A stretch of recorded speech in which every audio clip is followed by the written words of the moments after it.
The topic I want to talk about for today is going from beginner to intermediate and what that means. I think we can break the difference between being a beginner drummer and an intermediate drummer into like three or four big things. Some of it has to do with like really technical stuff. A lot of it has to do with how much you listen and how well you how big your vocabulary is. I feel like there's a lot of good material on vocabulary, so I'm going to stick more to technique today. All right, so if you have played this book here, Groove Studies, I would say the place where beginners turn into intermediates is lesson 4, lesson 5, and lesson 6. So I'm going to start there. What lesson 4 and lesson 5 and lesson 6 work on is independence. So when you first start playing the drums, everything you play is together. You've got your hi-hat and your bass drum together, right? And then your snare drum is with your hi-hat as well. So everything is interdependent. They're all connected. So bass and hi-hat, just hi-hat. Snare and hi-hat, just hi-hat. All my bass drums are connected to my hi-hats. Independence is when we start to put bass drums and snare drums between hi-hats. And we start, if you're on lesson 4 in the book, we start by putting our bass drum between hi-hats. Number 1 from lesson 4 in Groove Studies is this. 1, 2, 3, 4. 1, 2, 3, 4. What we're doing in this is we're putting our bass drum between our hi-hat. Most people can get behind this. Write it down for you. Looks like this. Our bass drum is between our hi-hat. Most people can do this. Most beginners can play this. All right. The second part, we add a bass drum after the snare. Sounds like this. After that, we put a hi-hat, or we put a bass drum after the hi-hat, like this. 1, 2. Then we put one on it and one after, like this. All of these are in the books. All of these are already posted on the Instagram page. This is lesson 4 from Groove Studies. I'm just kind of quickly reviewing everything. Okay, so most people can get that. Then we go to lesson 5, where we put snares between hi-hats, and that looks like this. 1 E, 2, and most people can do that. Then we get to lesson 6, and we combine those, and that's where beginners fall apart. So we do something like this.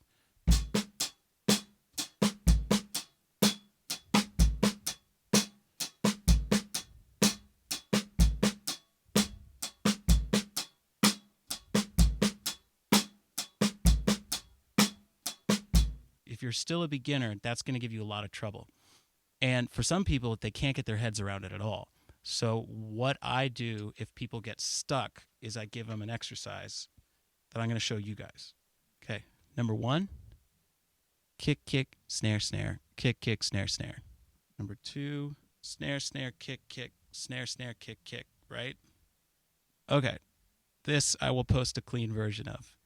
We got 4 exercises here. This, I say, is what separates the beginners from the intermediates. If you can play this, you can officially call yourself an intermediate player. If you can't play this, you need to practice. So I'm going to play this for you. All right, number 1. 1 E and 2 E and 3 E. Here we go. E and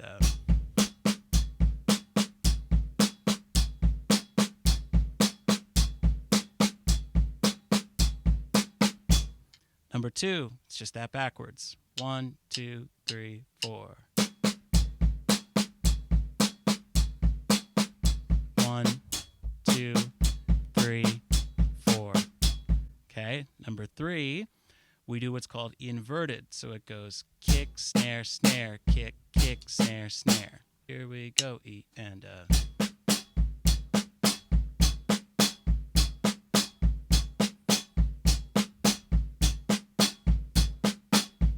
Number 4, we do that backwards. So we've got snare, kick, kick, snare, snare, kick, kick.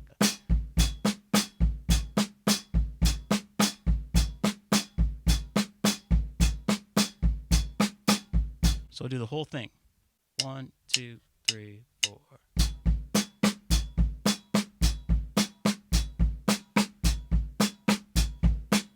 Next.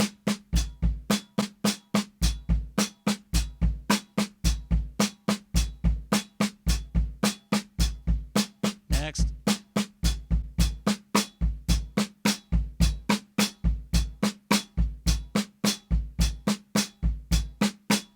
Next.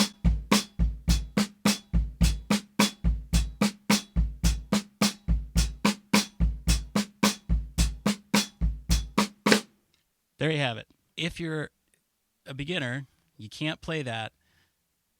There's a lot of stuff, a lot of songs, a lot of parts of songs that you're going to get stuck on. There's a lot in that exercise. So the two biggest things are a note, an interdependent note followed by an independent one, like that, and that's okay. That's easy for most people. What's hard is a note by itself on bass, followed by bass and hat. 1, 2, 3. That's where a lot of people have trouble. Same with your left hand. 1, 2, 3.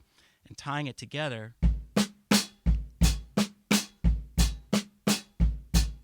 If you're just starting out, that's going to make you feel like everything's backwards. So do this every day before you start practicing your other beats. Like if you're working out of this book, my book, and you can't get through lesson 4, I would tell you to practice this every day until you can play it pretty fast, about the tempo I just did. All right, so let's say you're okay with that. That's cool. Then you're probably an intermediate player or getting close to being one, right? So what if you can play, paradiddles,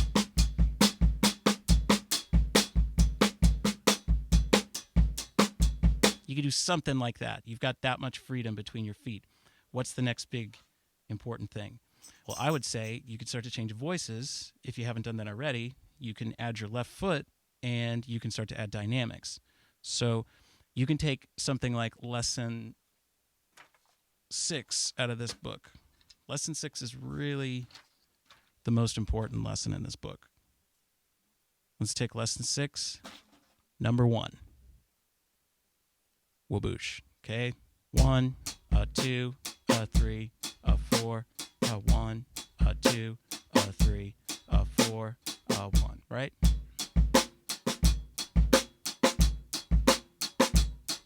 So what separates an intermediate player from a beginner player? Dynamics. Okay? You need to backbeat. Something like that. The master of backbeats, Chad Smith. You need to know what backbeats, a good rim shot sounds like. Chad Smith, Red Hot Chili Peppers, master of them. You want to sound fat, you got a rim shot 2 and 4. But just 2 and 4. You don't want to rim shot everything. So you don't want to do this.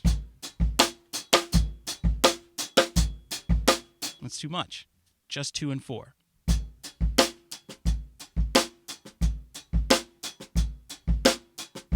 Okay? And then the non-2s and 4s, the ahs, those are ghost notes.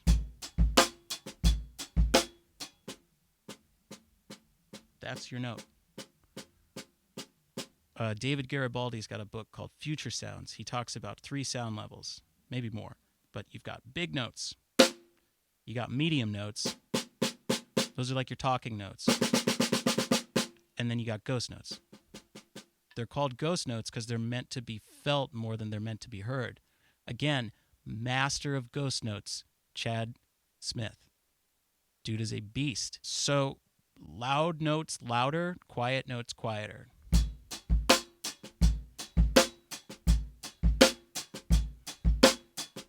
Okay. Next thing you can do, you can start to change up your hi-hat patterns or you can switch to the ride cymbal. So, for example, you can just start to add accents.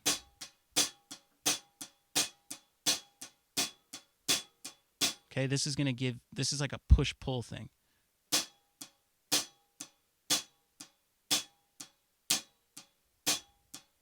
Okay.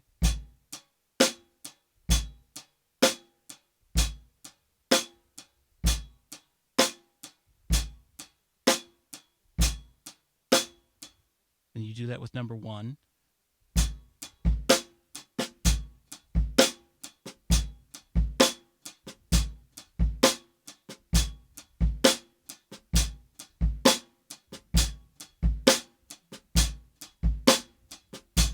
A little faster.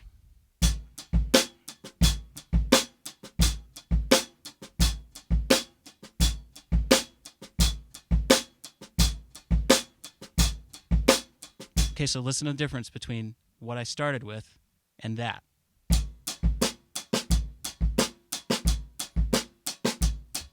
Flat, right?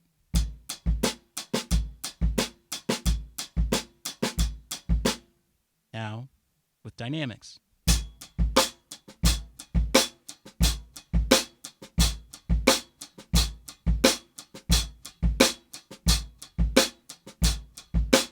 Flat.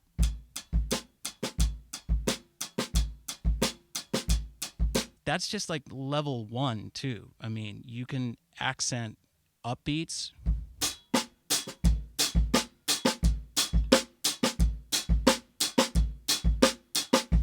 You can just play a different hi-hat pattern.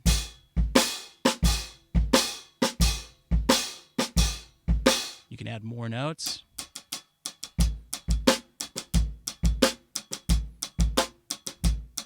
Every variation or modification you do to this, it's going to completely change the feel of it. It's going to change the context of it, you know. So once you can play this page, you need to start incorporating this into other contexts, adding new ideas on top of it. These grooves are stuff you're going to play all the time, especially if you're playing rock or pop or covers or whatever. I would recommend you go through the whole page, the whole book again, with rim shots on 2 and 4. Speaking of other ways that you can modify this, you can still make this page more exciting. So what we do, I'll show you really quick, we'll split these exercises in half. So you take the first half of number 1, which sounds like this. Then you take the second half of 2, 3, 4, 5, 6, and 7. I'll say that again. First half of number 1, the second half of everything else. So the first one would be 1, 2.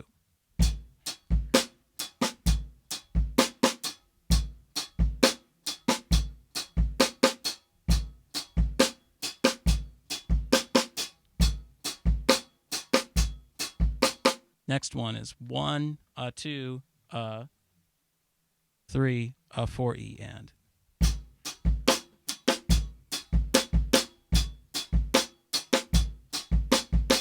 Okay, so you could do that for the whole book. So you've got twice as many exercises now for lesson 6. All right, so we got independence, but independence isn't the only thing that separates good drummers from bad drummers. Not bad drummers, but intermediate drummers from beginning drummers. So what makes a really good, say, pocket drummer? What makes a really good backbeat? What makes that really tight is everything lining up perfectly. So you should practice, if you feel like you're good with your independence, go back to your interdependence. And a good exercise for that is either to play syncopation or grids. So let's take lesson 1 from this beast. Sorry, lesson 4. Number 1 is 1 and 2, 3, 4. So we play that. First, let's just play it on our bass drum. Okay? 1 and 2, 3, 4. 1 and 2, 3, 4. 1 and 2, 3, 4. 1 and 2, 3, 4. Number 2 is 1, 2, and 3, 4. 1, 2, and 3, 4. Okay? Go on down through the page. That's fine. Make sure your bass drum lines up with your hi-hat. Make sure your bass drum and snare drum and hi-hat line up. That's one note. A lot of people play that like this. They'll play a beat that sounds like this. It's hard to play that wrong because with all the Dilla stuff now, it's like, is that wrong? But there is a right way to do it. If you're playing Superstition, that's got to be lined up. Has to be. Right on the money. So practice lesson 4, all on your bass drum first. Once you're good with the bass drum, then do snare and bass together, like this.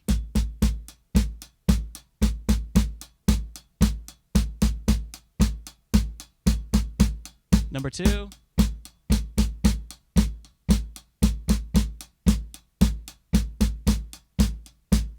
Number 3.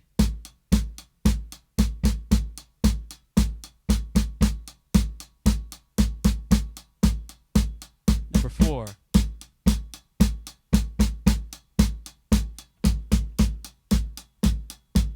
Number 5.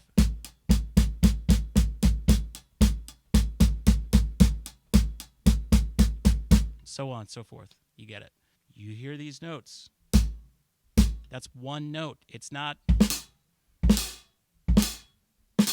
If you can't do that, your drums sound sloppy. There's not a lot of things that we work with on the drum kit. It's like speed, dynamics, vocabulary, your notes being clean, your notes lining up. It's huge. Just like with hands, with unisons, you want to be able to play your hands completely flat. If you can't, it's not going to sound good on the kit. Right? All right.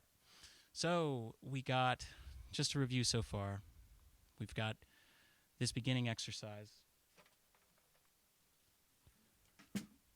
This exercise. This is what separates beginners. As far as hands and feet are concerned, this is what separates beginners. Independence. Interdependence. Play your feet and hands together. Play them separate. Vocabulary for another time. Let's do one more thing. 4 voices. That's what separates beginners from intermediates. I would say left foot is probably where you would start. So take a historical example. John Bonham. He's doing this the whole time. You listen to any good Led Zeppelin song, John Bonham has a left foot going. Recent example, Mark Juliana.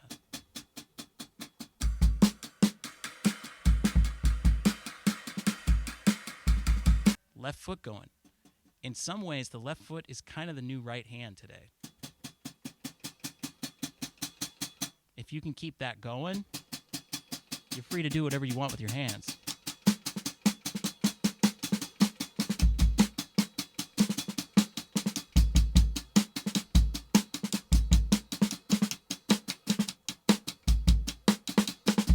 The place I would start for beginners, absolute beginners, to get your left foot going, I would either do it on quarter notes or follow your left hand. Lesson 1, number 1. Let's start on number 5. Okay, so we're going to move our right hand to the ride cymbal.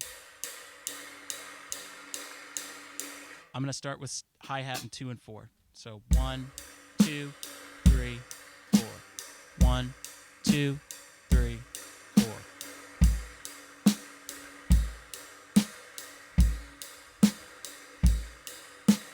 Some people that's easier. Other people it's easier to keep this on quarter notes like this.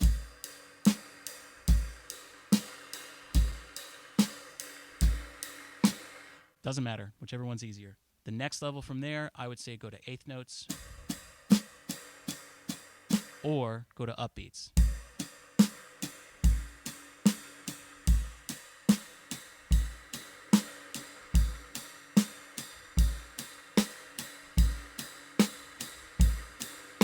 So there you go. I think that's the three or four most important things that are going to separate you from, that are going to help you advance from being a beginner to being intermediate.